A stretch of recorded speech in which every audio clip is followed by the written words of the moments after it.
Have you ever noticed if you change who you are depending on who you're with or the environment you're in?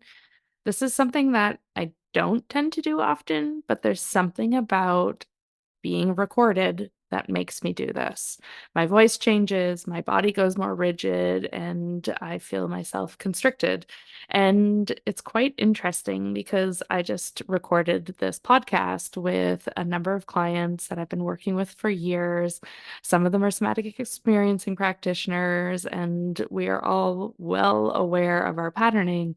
Yet, we still found ourselves within this rigidity while recording the podcast. And it's funny because after we ended the recording, we all relaxed. And it was so interesting to witness because we all just like came back into the playfulness of conversation and the softness of being in our body and being in connection. But there was something for all of us that when we hit record, it was just like, whoop, all right, I gotta be a certain way. I gotta speak a certain way. I gotta hold it together. And the words that I want to be sharing aren't necessarily coming out. And we don't realize it until afterwards, or we realize while we're doing it, but there's nothing I can do while I'm doing that. So, in this episode, what I'd like to invite you to do is notice us in our patterning as we connect and as we share our experiences. And it's quite fascinating because, yes, what we're working towards is being in our authenticity and being in the ease of being human and not worrying about what we're saying and letting ourselves just be in the embodied expression of what we're experiencing. Yet, it is so deep within us to be careful, to protect, to brace, to freeze. So, as you listen to this conversation, see if you can pick up on these subtle ways that we are in our survival patterns. And this is one thing I want to point out when we're doing this work.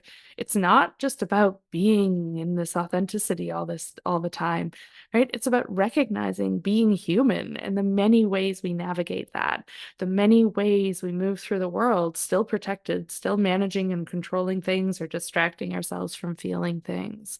And as you're also listening, notice what you can relate to. Notice what lands for you. Like, oh, yeah, I do that. And how is it you experience yourself while you're listening to what we're sharing?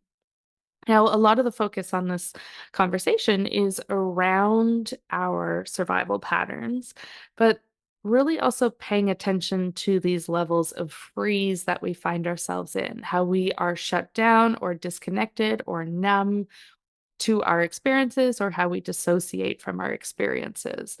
When we think of the threat response cycle that I spoke to in episode 2, right? I spoke to freeze being one of the ways we protect ourselves to not feel the intensity of the fear and the terror we may be experiencing. And the freeze also stops us from experiencing the ways we may have protected ourselves by fighting or fleeing. It is the end result of what happens if we can't fight or flee. So underneath freeze, there is usually these incomplete survival responses. Now, from that place of freeze and being shut down and disconnecting so that we don't feel where we're stuck in the threat response cycle, we then adapt all these brilliant patterns. So, in this conversation, we speak to the different qualities of freeze and then the different ways that we've learned to survive these patterns we find ourselves in as a result of this freeze. Now, I want to just provide a little bit of education around freeze and the different ways that we may experience ourselves in more of a shutdown state. Now, this can happen because of something that happened to us at any point in our lives. But what I want to speak to first is when something happens in utero or in our earlier developmental years that doesn't allow for co-regulation to happen, doesn't allow for us to be dependent on our caregivers because they're not available, because they're shut down, because they're dysregulated, right? That impacts our ability to be regulated. So if in utero, or if in our developmental years we weren't supported by a regulated nervous system, chances are we learned to be in this world in a dysregulated way, meaning chances are we're a little more shut down to being able to know who we are and what our full expression is of ourselves. We've instead learned to adapt and follow the modeling of how we learned to be in the world. So that's one way that we may be shut down from who we really are because we never really had the opportunity to be met in a way where we got to experiment and explore the expression of who we are. So that can be an underlying tone that may be present for most of us. Something else that can happen is in those earlier years, as well as in the adult years, but more impactful in the earlier years, is we may have undergone some type of surgery. So if you can imagine a little baby who has no idea of what's going on, separated from caregivers, experiencing this total confusion, the fear, the terror of having all these people around it, well, then being put under, right? So anesthesia can really impact us in that we have this confusion, this fear, this terror, this incomplete wanting to push these doctors and these nurses away because we're these small little infants and we don't understand what's going on. And we have the nervous system ability to want to push away, but we can't because we're these small little beings. And then in comes anesthesia, which its job is to shut us down. So, what happens is the anesthesia is the state that our system relates to when there's some activation. So, that incomplete pushing and fighting and fleeing energy, that sympathetic tone that the baby was experiencing right before anesthesia was administered, right? That energy still exists. But there's been this entanglement that the body doesn't know how to complete those responses. All it knows is when the system is activated, it's not safe, so we better shut down. So there's this dynamic that can happen for some people that as soon as there's some sympathetic tone online, as soon as there's some activation present, the braking system comes on and it's like, nope, don't feel that. Right. And it can be a result of anesthesia, and it can be also a result of just not being able to express ourselves. It's safer to dampen our experience.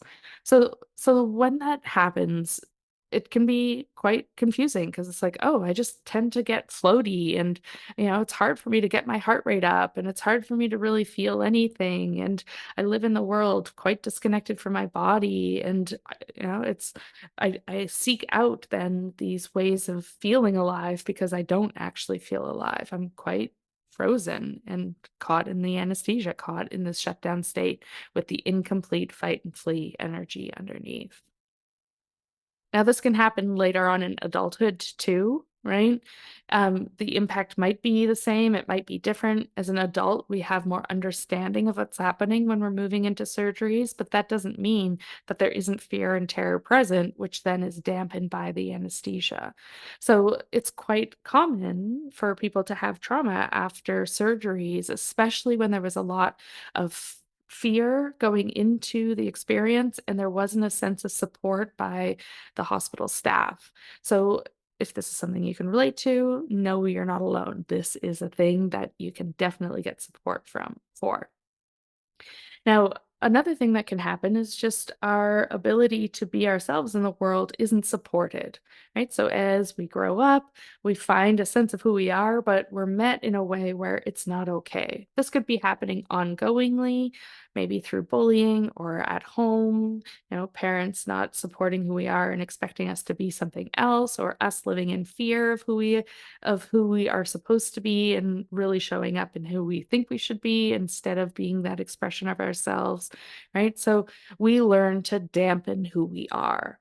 So the way this can often be experienced is it's like there's a braking system on who I actually want to be. The braking system can show up in a number of different ways. It's like I'm dampening who I am. It's not okay to be who I am. I want to express it, but something else comes in and just make sure that I do not show that. Right? The brake and the gas can also show up with those developmental pieces as well, where there's this energy that wants to be shown or expressed or moved through, but the brake system is like, nope, it is not safe. Do not express who you are or what you want to do here.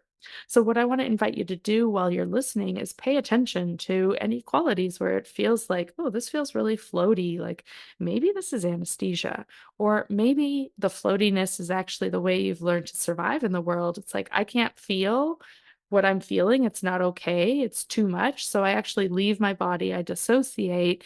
And psychologically, it's like, I know what to do here. I'm just going to go out into this other world because that's a much safer place to be than in my body. Or maybe you notice there's all this tone and expression that wants to be there, and the braking system is on top, and it's like, do not express this. It's not okay. Right? Or maybe you notice it in a way where you're able to relate to what's shared in the podcast. My invitation to you here is just to get more curious about your survival patterns, about your relationship with freeze and dissociating, right? When is it your body is disconnecting and you're feeling like things are shutting down in your physiology? When are you floating away and leaving your body? When is it more the anesthesia and kind of just this like discombobulating, confusing, infinite experience, right? There's also near death experiences that can be woven into this, that can be also experienced as this infinite beyondness that we are a part of, that it's way easier to be part of that infiniteness and the connection into spirit versus in our body. There's so much here to explore and dive into. So my hopes are that this conversation with Emma, with Amanda, with Penny, and with Alex really sparks insight into your own relationship with freeze, how you may be functioning in the world with freeze, thanks to your lovely survival patterns. And then also, what do you do with that? How can you create more understanding of your survival patterns and of your freeze? And how can that support you in creating more grace for being human? Because just like me here in this podcast, I've relaxed a little now. But yeah, if you watch the recording, especially if you watch the video, you'll see my rigidityness. You'll see that I'm frozen. Like, ugh, I'm recording, I'm holding this container. It's got to be all okay and structured and make sense, and I want to make sure everyone understands what I'm saying, and that yeah, there's so much there for me to continue to unpack because it's something I'm well aware of. So I hope you enjoy this conversation. I invite you to download the experiential worksheet or the guide.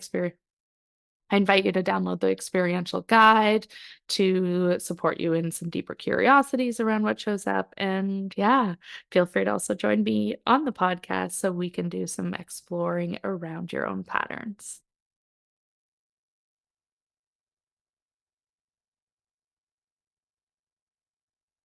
One thing that I'm excited to do today is to explore functional freeze because, as I was sharing to all of you, to me, functional freeze is what we're all making our way out of when we're doing this work.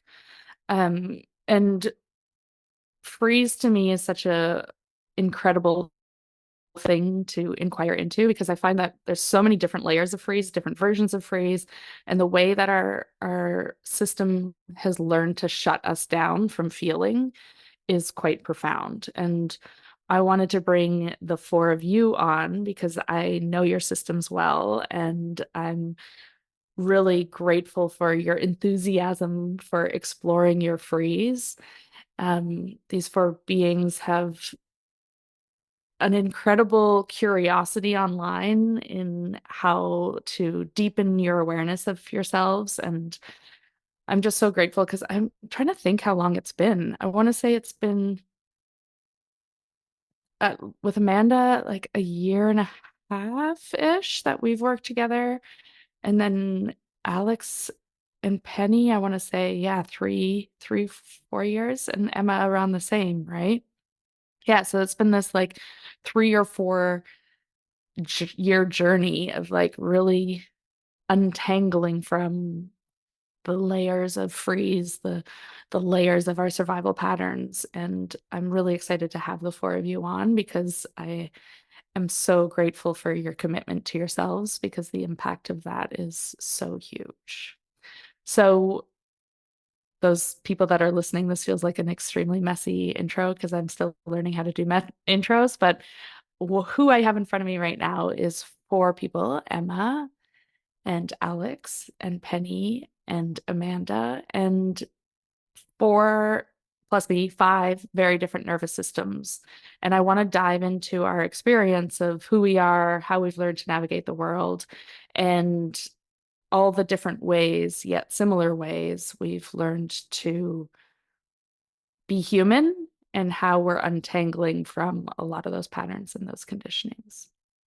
So I want to start because I feel awkward right now and I need a moment to acknowledge how I'm feeling. So I want to take a moment to share what I am experiencing. And then if each of you want to share your name so that there's a name to a voice, and then what you're experiencing in this moment, and then we'll dive into the conversation. So I I'm actually pretty amazed at how much this podcast makes me nervous. And I find dropping in and starting so awkward. And I'm noticing myself leaning in, and there's a tension in my spine and around my sternum. I can notice that it's harder to look at you all. Like I'm looking, but my eyes want to dart around a little bit more, and I'm not fully landed yet in being present in the room with you all. I'm noticing a bit of vibration and energy and this like excitement, but also nervousness. And I can tell there's excitement because I can feel a real warmth in my heart and a real connection to you all from my heart. And then the nervousness is more outside of my heart, and it's like this vibration that's present. Who wants to go next? I can go. Hi, I'm Amanda. Um, I am experiencing a very upright spine at the moment. Like I feel like my feet are on the floor and they feel really supportive. And I'm feeling like a little activated in not a nervous way, but in a way like I'm ready. I'm ready for something that's that's unexpected and I have some curiosity around. And I feel like my heart is warm, my belly feels full, and there's this kind of periphery around my back, like that that something something could come in. So there's a little bit of protection from behind that I feel like, yeah, my muscles are a little bit on. So, yeah, I'm super excited to be here. Thank you, Nicole. Thanks, Amanda. This is Emma, and I can go next because I really relate to everything you just shared, Amanda. I feel simultaneously like very here and very kind of aware of my butt in my chair and my feet on the ground. And yeah, just kind of like this expansiveness in the bowl of my torso that is really, I associate with like the emotion of excitement. And then I also feel kind of a readiness and like a bit of sympathetic charge in the back of my head. um and around my heart as well, of kind of, yeah, just a little bit of like the word I'd put to it is anticipation of like I'm noticing myself kind of like wanting to orient to my room and then back to all of you, and kind of curiosity about what's coming next. So yeah. Love it. Thanks, Emma. I can go next. So I'm Penny. I can feel my tailbone and my butt are a little uncomfortable, actually. I feel like the way I sat down to start this conversation was not 100% how I want to sit. And I feel um like a hesitation to like make myself comfortable. Um, I can feel myself kind of hyper focusing on what's in front of me on the screen and kind of less aware of what's like the room that's around me. And so, like, now that I've noticed that, it's probably just a case of me um, kind of scanning out just a little bit and just seeing what's around me. Um, I feel a warmth in my chest because I'm excited to be here. And um, yeah, I can feel the room around me a little more just even as I'm talking it and kind of putting the name to what's going on. Um, the air around me is quite warm, and there's just a tiny bit of my door that's cracked open just there, and that air is very cold. So, um, but yeah, I'm excited to be here too. Thanks, Penny. I'm Alex, and just noticing already since everyone else has shared how my nervous system has started to co-regulate and calm down. Initially, there was a lot of tightness in the back of my hamstrings, and generally that means like some kind of flee response is coming online, like get out of here. And noticing that in my belly there's like quite like a fluttering sensation, and traditionally I put that down to anxiousness and things like that. And probably more over the last 6 months or so, I'm also noticing that that shows up a lot when I'm actually excited about something and something's important to me. Um, and I know that because it's also coupled with like a spaciousness around the heart and just like a warmth there, and a lot of joy comes through. Just a lot of joy to be here with you all. And yeah, I really related to what Penny said about initially just being very focused on the screen. And then as she spoke about being in the room started coming back to me as well. And so I can be here and in the space I'm in as well. Beautiful. I love it. And I love you naming the co-regulation that's starting to happen because I can feel that too. I find when we enter new containers, there is always this onness that's a little more there for us where we're kind of like taking in what is happening and what's going on in my surroundings and how am I, and then the settling that happens as we are all kind of sinking into the field together in a way.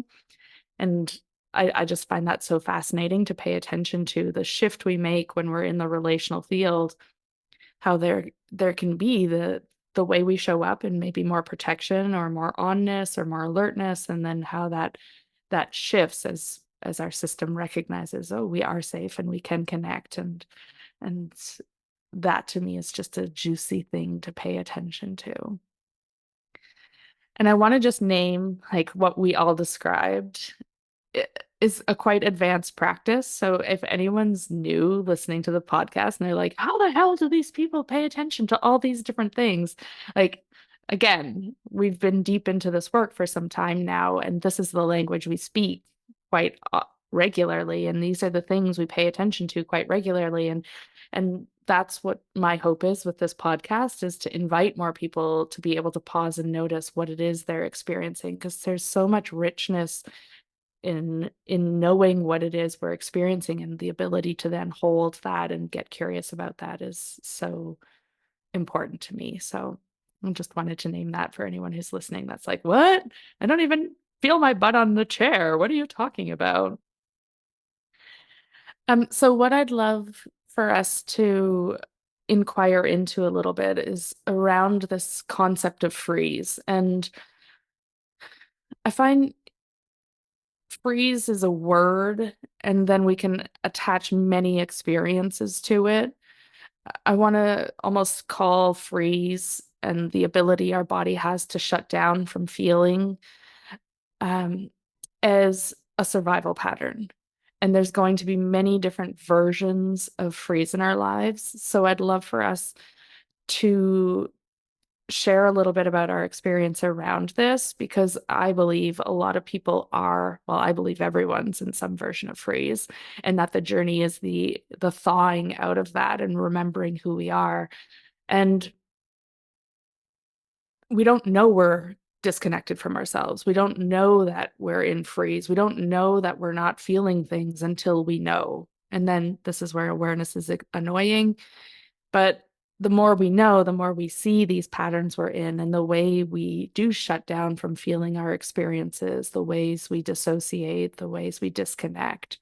So I'd love to dive into, like, if you remember, when did you realize you were relying on survival patterns, or you were in more of a functional freeze, living life in a way where you were thinking you were being authentic, but realized like, oh shit, actually, this isn't who I am. This is just how I've learned to survive in the world. So if you remember, when did you realize and how did you know that there was something going on for you? Anyone want to share some insight around that? I feel like I have had and continue to have like infinite moments of realization of like, oh, there's another layer of freeze. Oh, there's another one. And I think like starting to work with you gave me the language to pinpoint an experience that was kind of like circling in my awareness for a while before I found this work. But what came to mind for me when you asked that question was this experience that I had maybe like 1 or 2 years before I met you, where I was frustrated about something with someone and left that room and just like had this very deep experience that I was and like image that I was in a glass box, like pounding from the inside, and like I could see out and see everyone around me, but no one could hear me or like see my distress. And I sat with that image for a long time, and what kind of came up for me then, again, before I had all the awareness and the language around this work, was just like that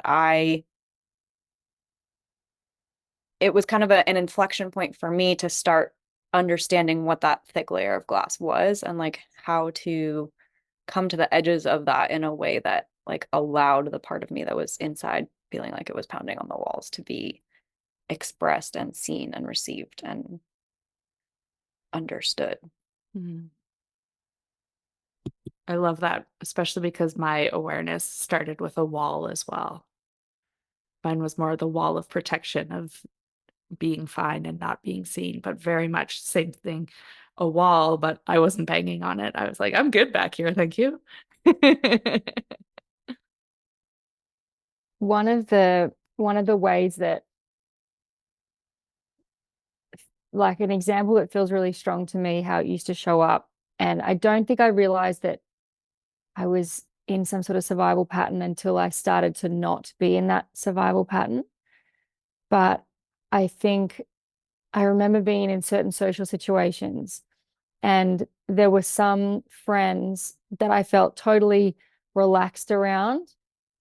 And there were other friends that I just felt so strange around. And it wasn't a case of, oh, this is not an aligned friendship. It wasn't that. It was that I felt so not myself. I felt like the things I would say were not the things that I really wanted to say.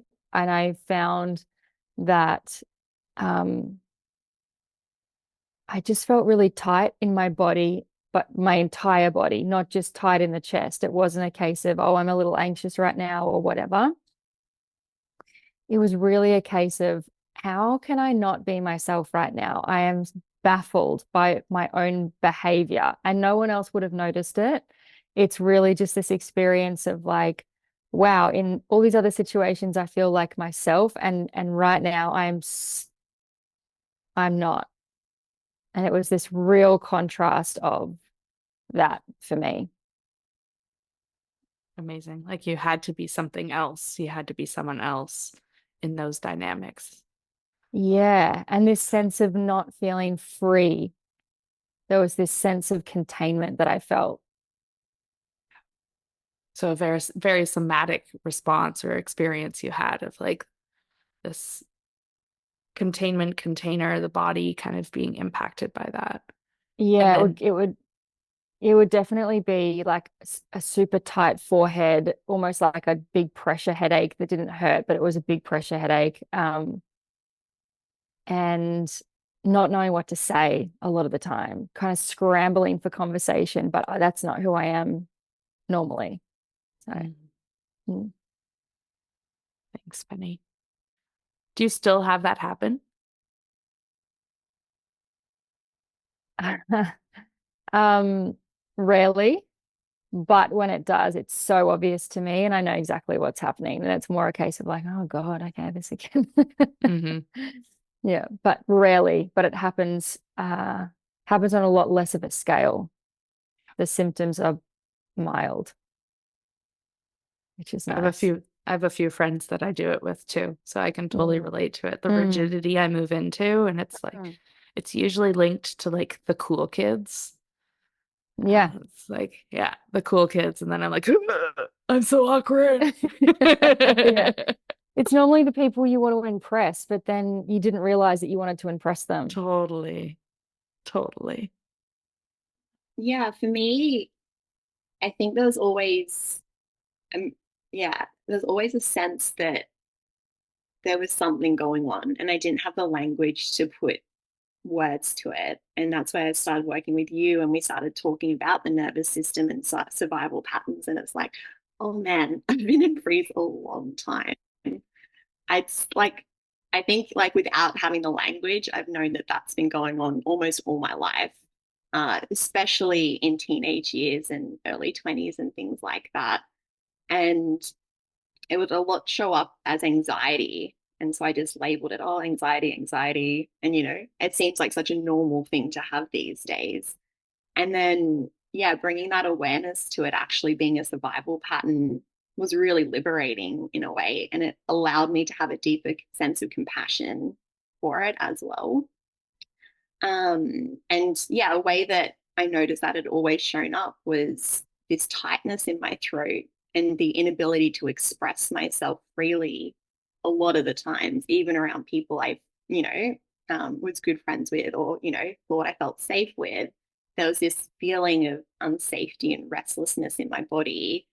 And from the outside looking in, it's like this really calm, collected person. And on the inside, similar to Emma's description, it's like someone banging against a glass wall. There's almost this like thrumming, this current underneath the skin that no one else could see, but was always felt here. I love that description. I just got shivers to that description. Thanks, Alex. No, the first time I became aware of my freeze or overriding my freeze was close to 20 years ago when I was diagnosed with cancer. And the way I had been before that was in high sympathetic tone, always on, always doing more, never stopping. And bigger, better, more was my way of showing up in the world. And then through this 2-year experience, with all those patterns or ways of managing were taken away, I had this realization of what was underneath it. And as I got better, those management patterns came back on. And it wasn't, and I didn't really have the language at the time as to what was happening in my nervous system.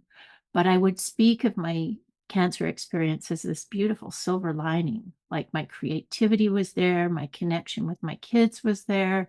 There was so much aliveness, even though I believed I was dying. So fast forward, taking, the somatic experiencing training, it was the first time that I had this language of this awareness and then the nuance of noticing. And with your work, Nicole, really, really has deepened that experience in being able to see that in that freeze, it's something about leaning into that frozen state, almost like spiraling into it, that when it gets so frozen, so tight that it can move out again. And that's how I'm experiencing it now. Like I know something else is possible. And then the more the freeze is, the more I can feel that place of that impact on my body. And just allowing myself to be with it actually helps it to unwind. Cool. I appreciate you naming the overriding and then the difference of overriding versus staying with your experiences. And that's one thing that I find happens through this work is like we can't override as much anymore, which is kind of annoying. Um, when we're in that functional freeze, we're oblivious to the fact we're living in the world in our survival patterns and disconnected from our body, and we just do what we need to do to live our life and make money and put food on the table and pay our rent and buy the things we want to buy, do the things we want to do. And there's so many different levels of overriding that can happen. And something that I have found really fascinating is the more someone lives in freeze, the more they seek out experiences that make them feel alive. So, because there's such a disconnect from the body, and the reason why the disconnect is there, to be clear, the freeze is there to protect us from feeling the incomplete self-protecting responses, to protect us from feeling where we're stuck on that threat response cycle. It protects us from feeling the level of fear and terror that feels like so much that, if we feel that, bad things are going to happen. It protects us from, ultimately protecting ourselves with these incomplete fight and flee responses. So it's like the more disconnected I am and the more numb I am, the more I seek feeling in other ways. I seek feeling through extreme sports. I seek feeling through drugs and alcohol. I seek feeling through sex. I seek feeling through scrolling on social media and getting the likes. And that's, I find it so fascinating when we really start to see how disconnected we are. We also start to see all the patterns that we've developed to protect us or to help us still feel alive and like we're humans. Are any of you willing to share some of the ways in the past or even now still you may do that? It can be sneaky ways. I think mine, a way that, looking back, I have always done that, and ways that I still do that, is through sugar. I think I have a sweet tooth. There's no question about that. But I think there is a difference between, for me, enjoying a piece of chocolate, well, a row of chocolate, versus versus versus having it to fill something. And quite often it's when it's when I'm having an experience in my body that I don't want to be having. And so, yeah, I think that sugar is a way that I do that. And I also, yeah, I think the scrolling on social media is something that I relate to as well. I can scroll social media and look at particular accounts when I want to feel inspired.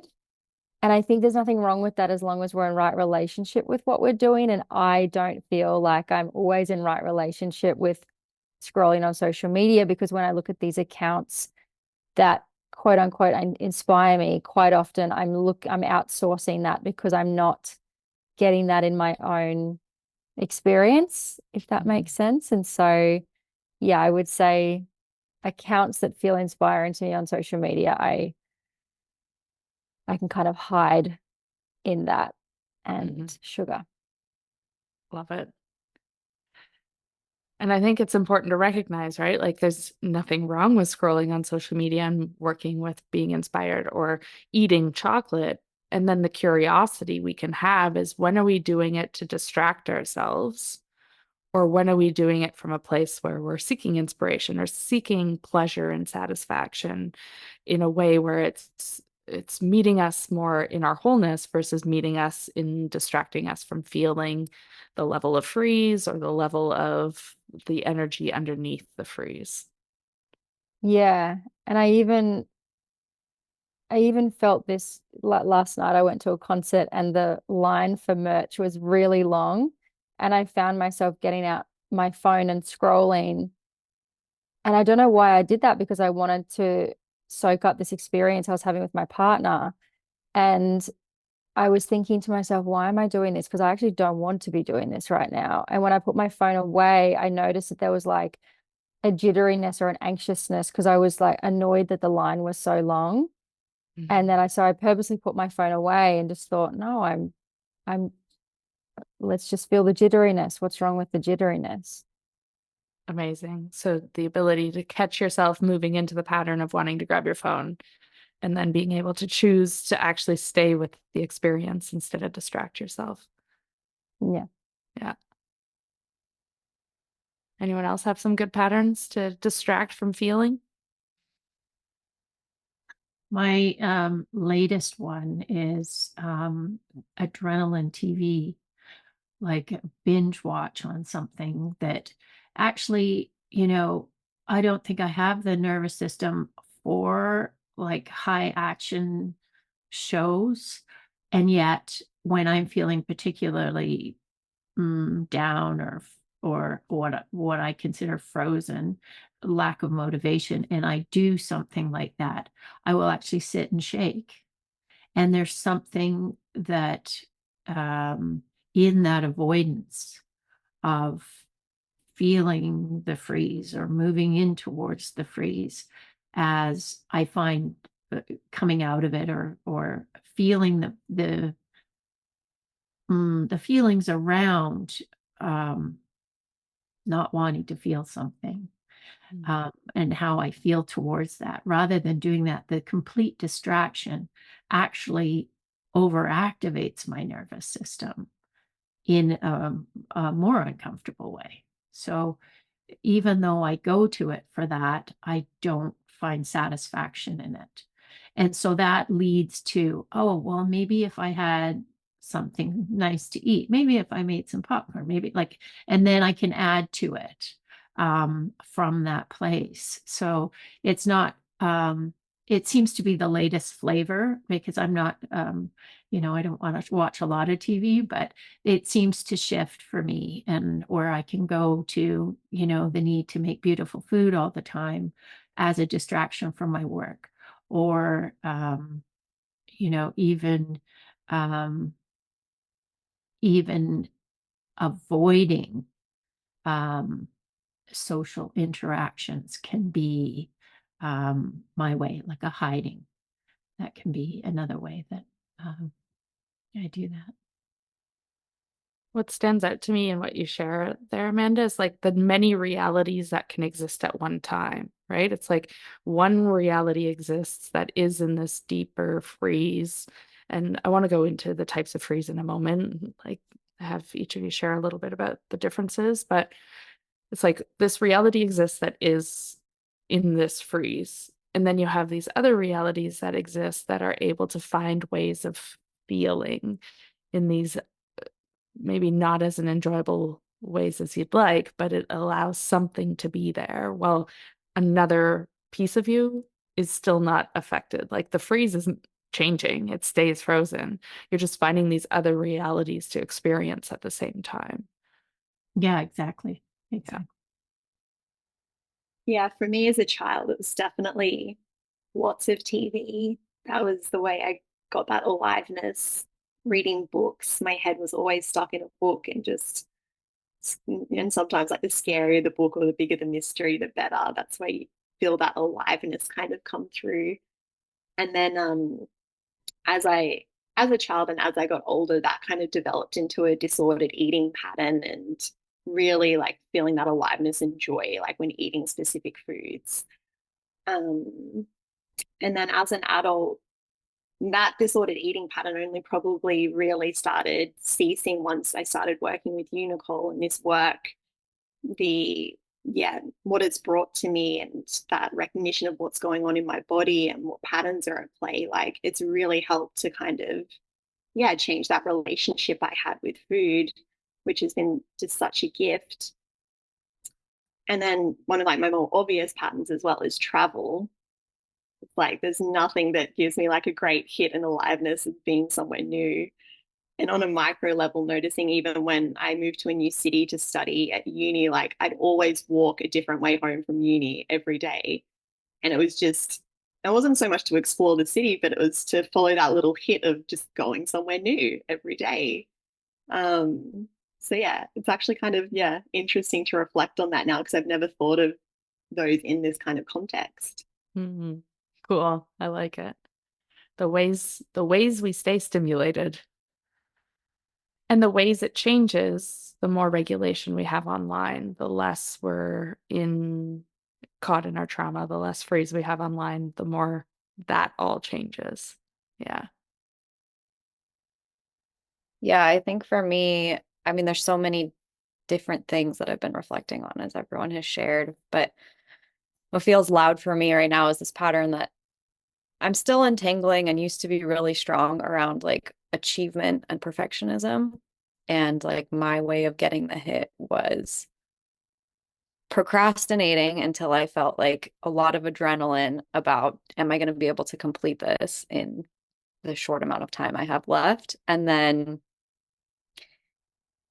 yeah, I can kind of still feel like the energy signature of that experience in my body of just like, it's like I would just like suddenly power up and light up and just like, you know, write a paper in 10 hours or read an entire book in a day. And it came from this very like almost frantic place. And then I would get this like hit of dopamine and enjoyment when I could like complete that task, you know, quote unquote perfectly or in a way where those that I was like working for or working with couldn't tell by the end result that I had jammed it all into a short amount of time. Um, and then after those experiences, I'd like totally collapse and binge watch Netflix for like 2 days and then do it all again. The ride is real. Yeah. It made me think of one of my patterns that I am notoriously late. And I've recently come to realize, like, oh, how much I love that rush. Like, it's like, oh, if I'm late, I get to feel that rush of being late. It's that similar flavor of like, oh, yeah, this. Yeah.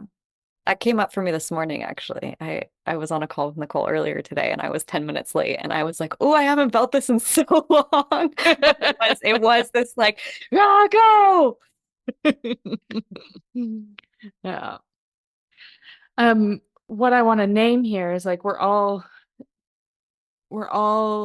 bringing awareness to our patterns, and it's not that these patterns just like disappear and they're gone, but how they slowly change as we A, become aware of them, B, start to inquire into the reason why they're there, and then support the underlying tones of where we're stuck in the threat response cycle, um, why that freeze, and then those patterns are there to protect us. The more that changes, the bigger our window of capacity is, the less we're needing these patterns.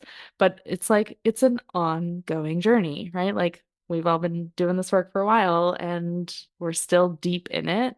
And this is where I really appreciate, like, I appreciate my patterns and then noticing what my relationship is to the patterns I have that in the ways I show up in the world. And that being human is the messiness of all of this.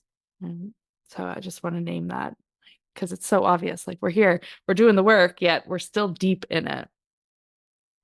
Um, I want to speak a little to the different types of freeze. And Emma, I know you have to go soon. So if you want to say something to this, go for it. If you need to sign off, that's totally fine. Um, and thank you for being here and for sharing this with us. I feel like we could talk for hours, literally. So I'm appreciative of, yeah, you being here and all of you being here. I just want to weave in a little bit around the different types of freeze we might find ourselves in. One being more a dissociative matter where I'm like leaving my body and floating away. One being more, I'm just shut down and disconnected. And that's what I feel like we've described the most is like I'm shut down, I'm disconnected, and I've learned how to be in the world with my survival patterns, right? Freeze being more in the physiology and how I don't have access or regulation in the way my viscera works, my organs work, in my relationship to my body. Like, for example, I've got something in my right shoulder where there is a sense of a freeze, a disconnect, a numbness, yet underneath is this energy, this fight, flee energy, this protection that wants to happen. And then I also want to name how anesthesia is weaved into this as well. How if we've gone through surgery and we went into surgery with this fight energy or flee or confusion or fear or terror, and then in comes the anesthesia and our body shuts down, that can also be a result of living in freeze. This is quite common, actually, especially for those that have had surgery at earlier ages, or had to shut down at an early age. And that's where I want to speak a little to also developmental pieces having impact on this. And there's so much that impacts why we are in freeze and just the different qualities and the ways it might show up. So I would love just for us right now to share, like, do you relate more to dissociating? Do you relate more to being shut down? Do you relate more to freeze? Do you relate more to the anesthesia kind of like interrupting some of your experience? Is there anything you want to share around that? It's a fully loaded question because there's so many layers. I think I relate to all of them in different contexts. Like, and I can just describe my experiences with each one, but the anesthesia one's been really big for me. And I feel it right now, actually. It's like I get really like hazy and kind of woozy and like loopy, and my eyes don't really want to focus. Um, and I think learning about like that particular piece of freeze was really huge for me because I didn't know where to categorize that experience for a long time. Um, and then there's like also, I'm like moving into each of these as I'm talking about them, but It's classic.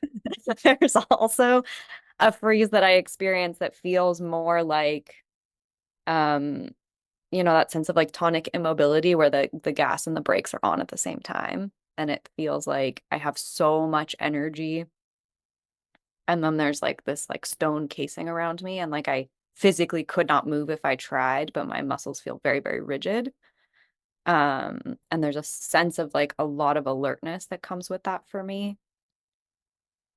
Um, and then like, and I think like that's the flavor of like the procrastinating that I was just describing. It's like I don't start the work and I can feel the impulse to start building, but I'm also kind of in this very activated sense of freeze. Um, and then there's like more of kind of the collapsed, like dissociated feeling. And to me, that comes with like really, really flaccid muscles. And I'm kind of just like, that's the like Netflix binging that happens after the pattern that I just described, where I'm just like one with the couch and there's like no muscle tone. Um, and like my voice gets slower and heavier and more like slurred almost. Um, and I think of like that one for me as, and there's a lot of exhaustion with it. And that one for me comes like, I think of it as like my body like feels like the threat is so imminent that the only thing I can do is like die, basically. It's like the moment before death almost. It feels there's like it's lacking aliveness at all. Um, versus the tonic immobility to me like still feels like it has life force behind it. It's just that the life force is really trapped. And like that's more the moment where, you know, if I were an animal in the wild, it's like I feel the predator's presence and I'm like not moving to not spark that instinct in the predator to like key in on motion. So it's a very different experience, and I feel like very different stages of threat. Love it. You just nailed the description of them so beautifully. Thank you. Awesome. Thanks, Emma. Anyone else relate to one, all share some experiences around some layers of that? I really resonate with the gas and the brakes a lot. I yeah, I feel like if there is too much, what I deem too much for me to do. Like this comes really strongly for me when I have a to-do list that maybe are in different parts of my life or what I'm focusing on. I notice that one of my survival patterns is having kind of everything organized and everything is kind of in its place, so to speak. And I definitely function better in that environment, but there is a time when that turns into a survival pattern.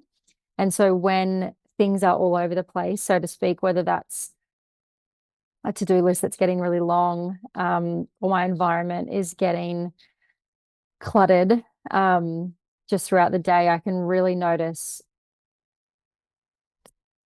that the gas and the brakes can come on then, as in like I've got so much that I want to do, so to speak, and I'm just so overwhelmed by that that I freeze and then do nothing. And then it's this sense of, well, historically has been kind of beating myself up as to why can I not just get these things done? It's such a simple task to, write this email or send this text or go to the post office and send this letter, whatever it is. There's such simple tasks, but when they're all together, there's just something that happens for me where there's all of this like energy in my body and nowhere for me to put it because I'm so overwhelmed, and that overwhelm just so rapidly turns to shut down, and I just physically can't do any of it. And I think for me, that still definitely shows up. That's definitely something that I still experience. And the only difference now, I think, is just relating to it differently. Maybe in the past, before I did this work, it would be this. I don't think I would even have the awareness to say, God, what's wrong with me? Because I'm so in it. But now it's just probably catching it as soon as I can and just kind of being like, right, you're in freeze. This is what's happening, and kind of just relating to it differently. But that would be how it shows up for me the most. And it's a pretty wild time when it shows up. So, yeah. Penny, I can completely relate to that. Like that energy of gotta get stuff done, and there's a sense of urgency and overwhelm at the same time. And for me, when that overwhelm comes on, the more overwhelmed I get with the more things that I have to do, the more the brake comes on. So there's this huge gas, and then the brake is equally as hard. And in that, it feels a little bit like paralyzing. Um, and so I'm wondering if somehow when that happens for me, it kind of morphs into either a disassociative state where I can't actually, like, if I pay too much attention to it and have an awareness of it, something else happens, and there's a dissociative quality, like in noticing. I also don't want to notice. So then the dissociation comes in, and I can find myself really floaty off into that kind of anesthetic state where nothing matters. Like it's like none of this matters.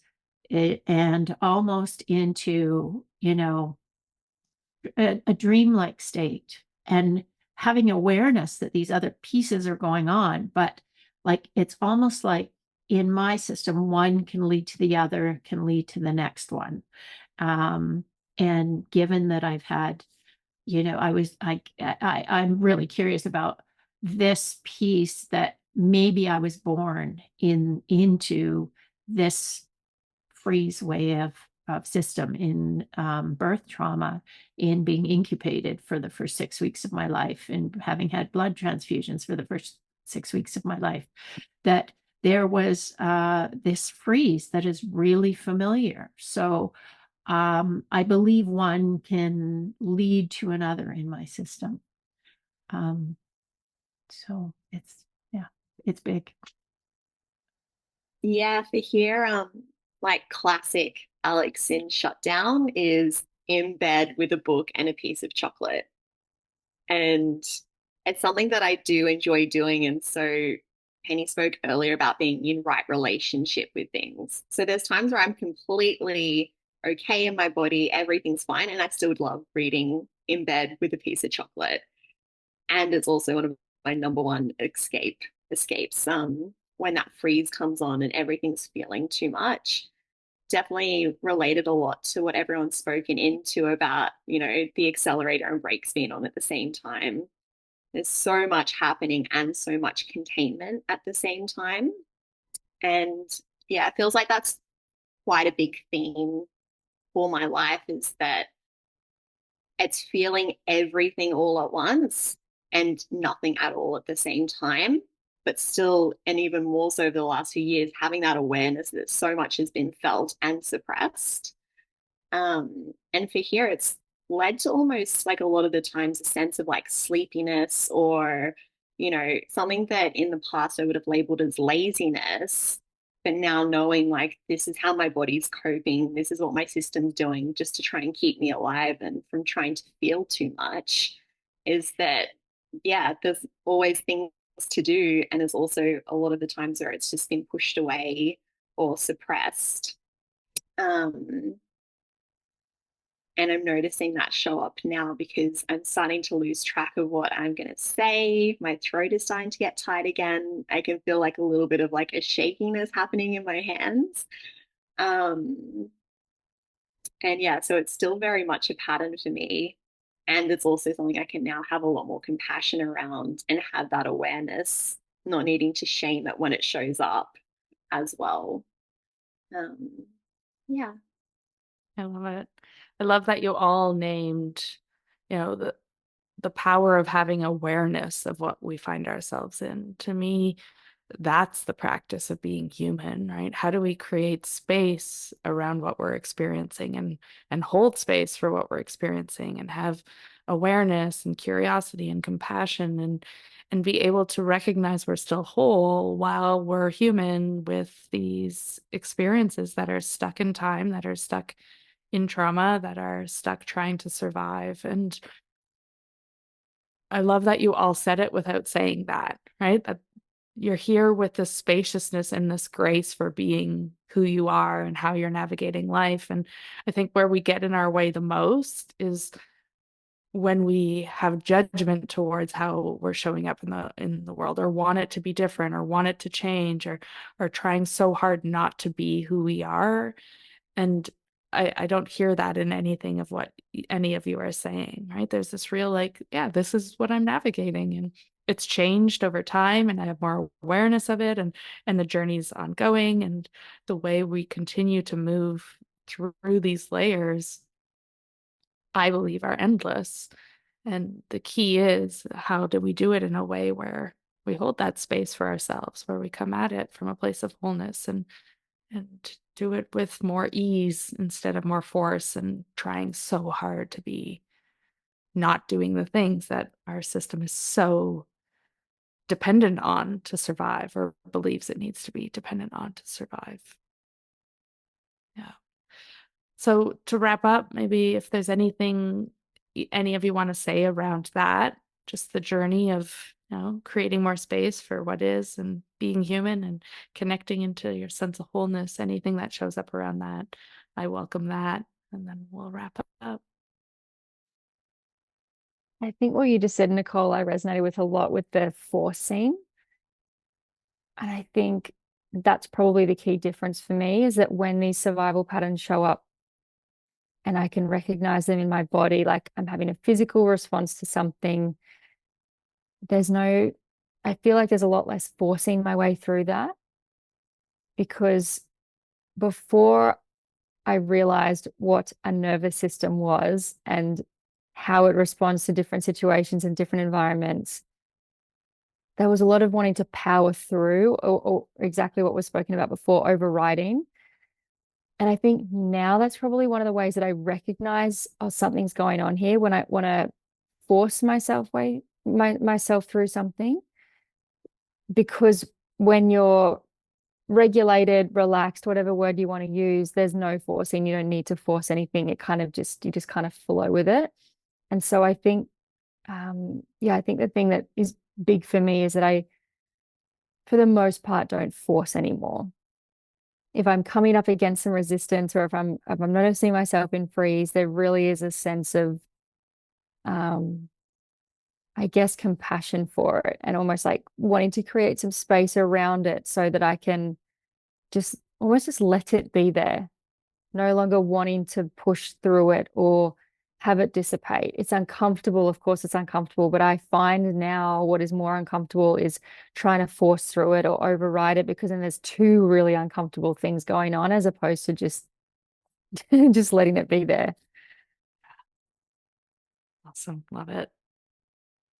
I'm finding, finding empathy for what's showing up is giving so much more space to what shows up without, um, noticing how I feel towards these things, and then the panning out the model of giving more space, and um, just looking at my nervous system as that it's doing what it's meant to be doing, and accepting that there is this sensitivity, and not overriding the sensitivity that my system has. So and the threat response is there as a protection. And so the more these things show up and the more I'm able to be with them, I don't have to fix them, I don't have to change them. I can just ride the waves of feelings and come out the other side feeling more whole and complete in the end than the time it takes to override them and come to a place of feeling good again is a much longer journey. Totally. Yeah, I think, and every time I say these words about getting curious, it's like in my mind, they're Nicole's voice saying it. But this work has just helped me get really curious about what's going on in my system, even what's about going on in my mind. And just by being curious and approaching it from that place, like I feel like it instantly comes with more of a softness and compassion to what's being experienced. And not just for the self, but for other people as well. Noticing when their survival patterns are at play, what their nervous system is doing. So yeah, and recently I experienced a shock trauma, and like thank God, like I've done all this work with Nicole, because as my body was going through the different stages and different things were shaking or rocking, like I was very in that experience. And at the same time, I could look at it and be like, oh, okay, like this is what the body's doing to keep me safe. This is what the body's doing to help process this trauma and hold me through it. And I think in the past, I might have labeled like, oh my gosh, I'm rocking back and forth. There's something wrong with me, or, and, in the past, if it was 5 years or so ago, like I would have probably been medicated by the doctors, but I had that realization that no, I need to let this shaking and whatnot happen in the system. And I think ultimately this work has helped me connect to my wholeness. It's really brought me back to that space and that realization that there's actually nothing wrong with me, which was what a lot of my survival patterns have been trying to do, is make sure I'm right and perfect in these things, and to escape that belief that was in the mind. And that when these things happen in the body, there's nothing wrong with them. They're actually here with a positive intention to keep us safe. And it just, yeah, allows for such a deeper level of acceptance around them as well. And yeah, from that, it's definitely enhanced my relationship with self, and then the way I show up in relationship for other people, and yeah, have that understanding for them as well. Yeah, I love that you brought that in, because that is so important, that we're not only just being empathic witnesses for our own experiences, but how we can also see others so much more clearly, in recognizing like, oh, that's them in their survival patterns. That's them in the ways they've learned how to survive. That's them as a reflection of what trauma they have yet to move through.